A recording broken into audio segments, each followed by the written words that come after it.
Assalamualaikum warahmatullahi wabarakatuh. Perkenalkan, kami dari kelompok 1 ingin menjelaskan tentang edukasi demam.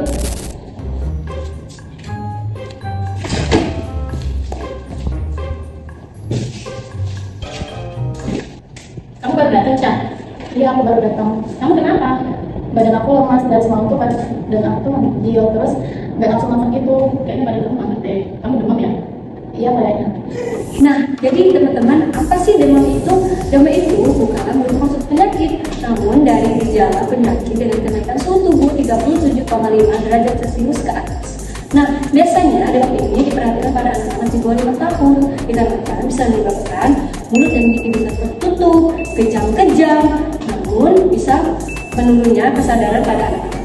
Nah, biasanya ini segera diatasi ke dokter terdekat atau ke IGD yang terdekat.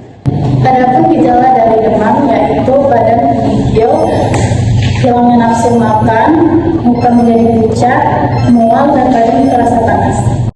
Adapun penyebab dari demam terbagi menjadi dua, yaitu secara infeksi dan tidak infeksi. Secara infeksi yaitu disebabkan oleh virus, bakteri, dan kuman. Dan contohnya yaitu radang tenggorokan, cacar air, dan campak. Secara tidak infeksi yaitu bisa disebabkan oleh penyakit-penyakit lain seperti dehidrasi pada anak dan lansia, stres, alergi, dan trauma. Tips mengatasi demam di rumah. Yang pertama itu usahakan istirahat yang cukup. Yang kedua, minum air putih yang banyak.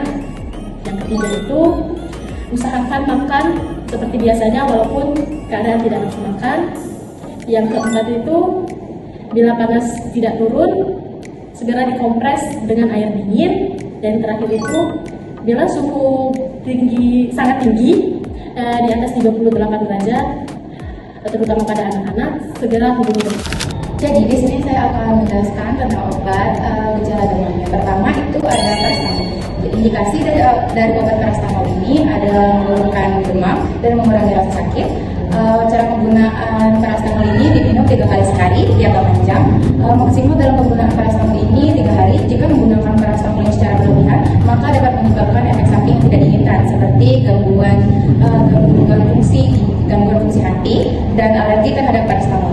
Yang kedua itu ada obat asetosal. Nah, indikasi dari obat asetosal ini yang pertama itu dapat mengurangi rasa sakit dan menurunkan demam yang disertai dengan radang. Efek samping dari asetosal ini dapat menyebabkan nyeri lambung seperti mual, muntah, dan jika mengkonsumsi asetosal ini secara berlebihan, itu dapat menyebabkan tukak lambung dan perdarahan pada lambung. Cara penggunaan asetosal ini diminum 3 kali sehari tiap 8 jam. Yang ketiga itu ada ibuprofen. Nah, indikasi dari obat ibuprofen ini itu untuk menekan nyeri dan peradangan seperti nyeri haid, nyeri tulang, nyeri sendi, nyeri sakit gigi, dan nyeri berkilir. Nah, efek samping dari ibuprofen ini itu gangguan saluran cerna seperti mual, muntah, diare, konstipasi seperti susah buang air besar, dan nyeri lambung seperti perdarahan pada lambung. Pada bagian kapan sih kita perlu waspada dan kapan kita perlu konsultasi ke dokter pada saat demam? Jadi yang pertama itu saat bayi mengalami demam, karena tubuh bayi sangat rentan mengalami perubahan suhu tubuh. Yang kedua itu saat suhu tubuh lebih dari 39 derajat Celcius untuk dewasa, sedangkan pada anak-anak itu lebih dari 38,5 derajat Celcius. Yang ketiga itu pada saat demam ataupun suhu tubuh tidak kunjung membaik lebih dari 2 hari, bahkan setelah mengkonsumsi obat pendukung panas ataupun kompres. Yang terakhir itu mengalami gejala berat seperti kram leher, diare, batuk parah, kejang, bahkan pingsan. Nah, apabila sudah mengalami gejala-gejala tersebut, harap segera konsultasikan ke dokter atau ke fasilitas kesehatan terdekat agar mendapatkan